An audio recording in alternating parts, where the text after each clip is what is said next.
What's up? Welcome back to my channel. So in today's video I'm going to be showing you guys my setting powder collection.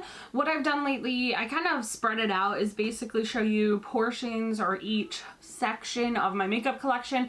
I've done my lip glosses, I've done my highlighters, I don't remember the other thing that foundations and concealers. So today I decided I'm going to show you guys my setting powders. It is not a huge collection by any means, but I do love all of my babies that I have. So let's get into it. All right, so I guess I'll show you my favorites first. So my favorite setting powder of all time is the Milk Makeup Blur-In Set in Translucent. I absolutely love this powder. I have extras stored away for when I run out of this one. I got them at TJ Maxx for like $9.99 and it was a steal because they're usually $32 at Sephora. And then my next favorite is the Huda Beauty Banana Bread Powder. This one is, what is the actual, it's like Easy Bake Loose baking and setting powder, but I use the shade Banana Bread, and I'll open it. It's a little messy. It has like a yellow hint to it.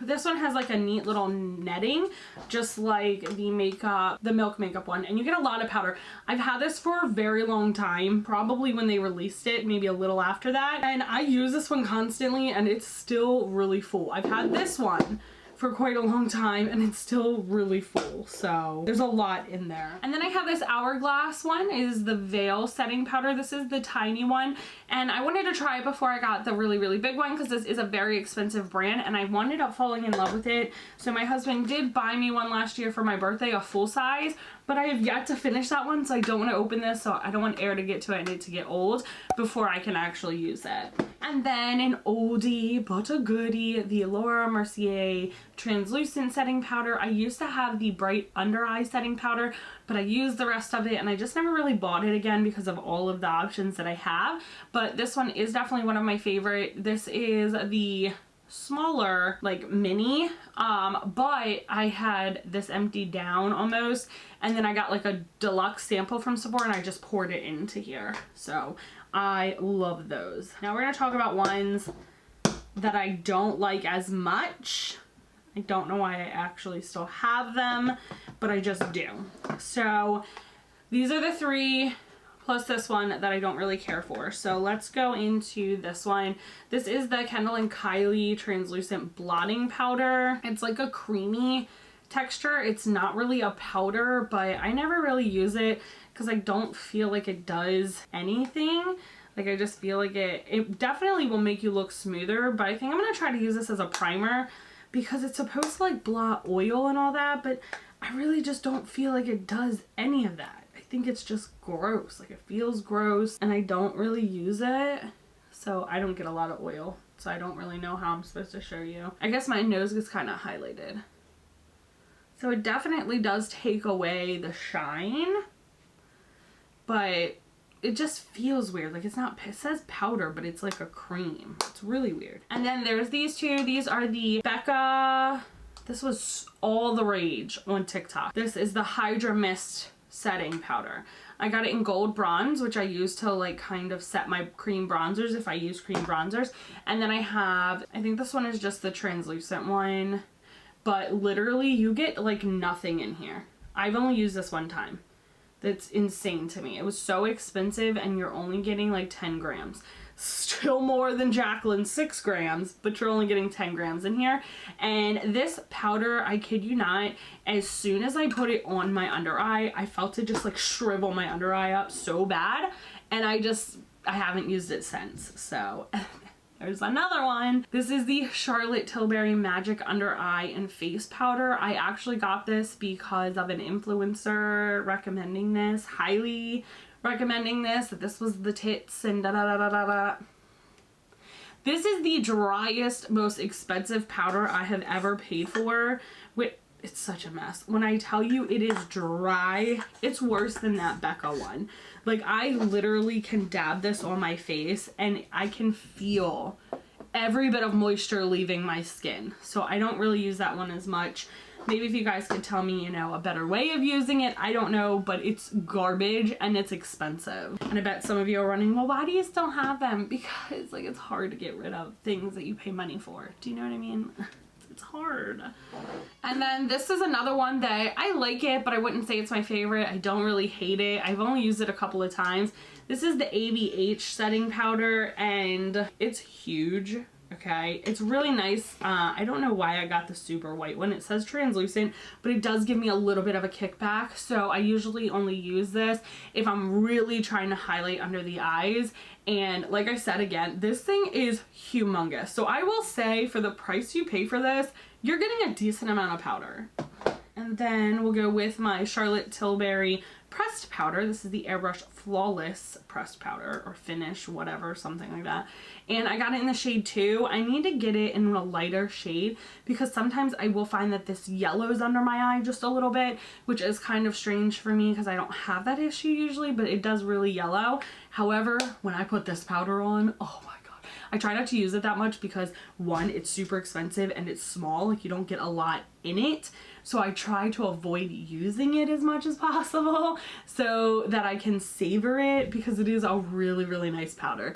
Like, this blurs the crap out of my under eye. Like, whoosh, lines who is all I'm saying. And then I have a palette here. This is the Park Avenue Princess by Tarte. This is a very old palette, and I have these two shades right here. These are bronzers. You'll probably see this pop up in my bronzer collection whenever I get that one up for you guys. But I do actually like to use these two. I like the formula of them. I like that they're pressed powders because I do feel like it does blur a lot. I just will honestly say I don't reach for it as much as my loose powders, but I think I'm gonna put it towards the front, so I do, because I really like the formula of it. I really do, and you get like all kinds of bronzers with it too.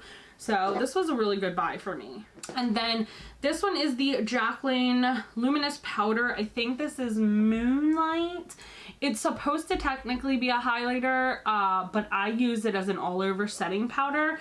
I know people with oily skin cannot really do like shimmery luminous powders, but if you have dry skin, I highly recommend something like this because it definitely gives my skin an overall like just glowy luminous look to it. I love doing it when I don't have makeup on. I'll show you. Okay, I'm wearing my husband's shirt, and I promised him I wouldn't do makeup on this video with his shirt on, but I lied because here we are doing makeup. Shh, don't tell him. So I'm gonna spin that all around on the brush, and I will just literally pounce this all over my face. Just a little. It goes a long way. It gives my skin such a like natural glow from within situation if you're not wearing any makeup. Now, I will also do this with my actual foundation if my foundation seems to be too matte for the day, because I do, like I said, fight with dry skin. I love putting this just all over. I don't know that it's supposed to be used that way, but that's how I've always used it, and I absolutely love it for that. I just wish it would come out easier. Like, to get some out of this is like, it's like pulling teeth. It's so hard, but it's one of my favorite all over luminous powders. I love how it makes my face look just naturally glowy, so I'm a fan. Now, the last 4 items. That was quick. I really do not have a lot of powder situations. I just thought about that. Maybe I have to go shopping. It's like I'm doing a no buy for June. I've never done a no buy for June. So help me, tell me like what I can do to fight the urge, maybe like a shop my stash situation. I don't know, but starting June 1st to June 30th, I cannot buy anything. So, oh, this is hard. This is gonna be really hard. Okay, so let's start with this guy. This is a pretty drying powder. I'm not gonna lie to you guys. A lot of people were like, I wonder if it's because you did like this powder and then this powder, and I was like, you know what, same.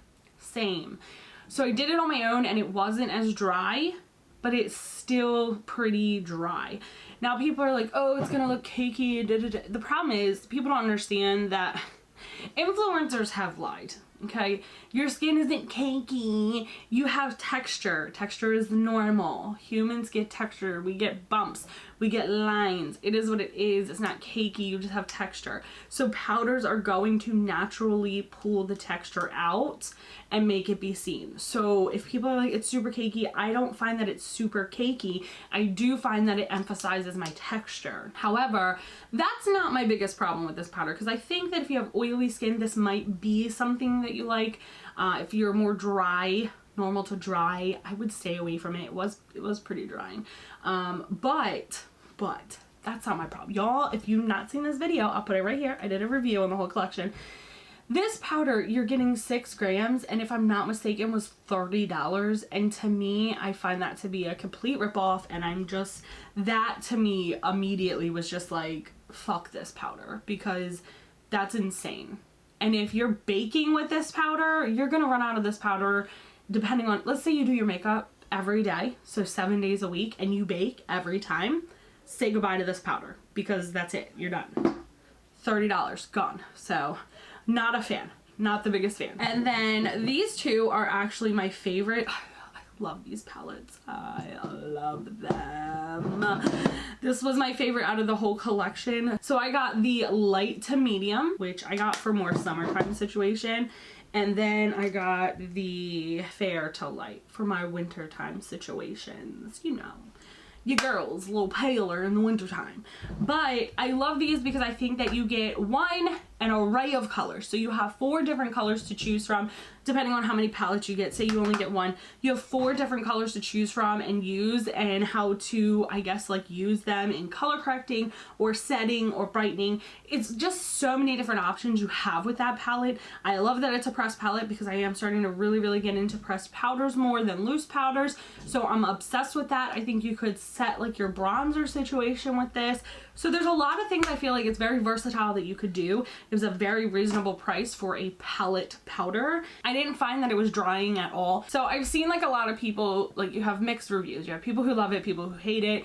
I have dry skin. I have textured skin. I have lines under my eyes. I know the camera doesn't always show every detail and every crevice, but my skin is far from perfect, and I don't find that it overemphasizes any of my issues or my normal skin, because texture again is normal.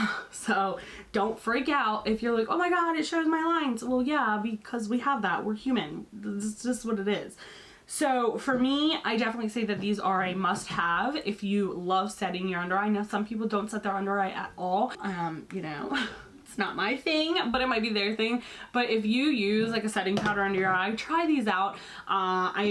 They're just, ooh, I like them. They were my favorite thing of her collection. They're probably my favorite thing new-wise that I've gotten in a while. So I like them. I like them a lot. They felt really nice on my face. So the last setting powder I have, so this is the Last Act Translucent Setting Powder. And I swear to you guys, this one has a luminous finish as well. However, it gives you, do you see that? See? A white cast. I noticed by using it for the second time after I filmed my review, because I didn't notice that it gave me a white cast until I used it the second time, and I went outside and I was looking in my mirror in my car and I'm like, why does my face look so white? Well, that's because it gives it a white cast. So just be very careful of this one.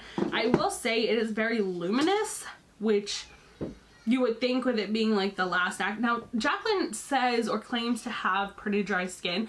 So what I'm wondering is if she really made these products more towards dry skin. Because I feel like if you have oily skin, you're not gonna want a powder that is that luminous all over your face. So I just wanted to show you guys that. It does kind of leave like a white cast, so just be mindful of that. That is it, guys, for my setting powder collection. I hope you guys liked seeing them. Let me know what your favorite setting powder is. I want to get some more. I do. I know it seems like I probably have too much, but I don't. So if you guys have any recommendations for dry skin, like the driest of the dry, then comment down below and let me know. But as always, guys, I love you. Make sure you are subscribed to my channel. I do new videos every single week, and if you enjoyed this video, give it a thumbs up for me, and I will see you guys on the next one. Bye!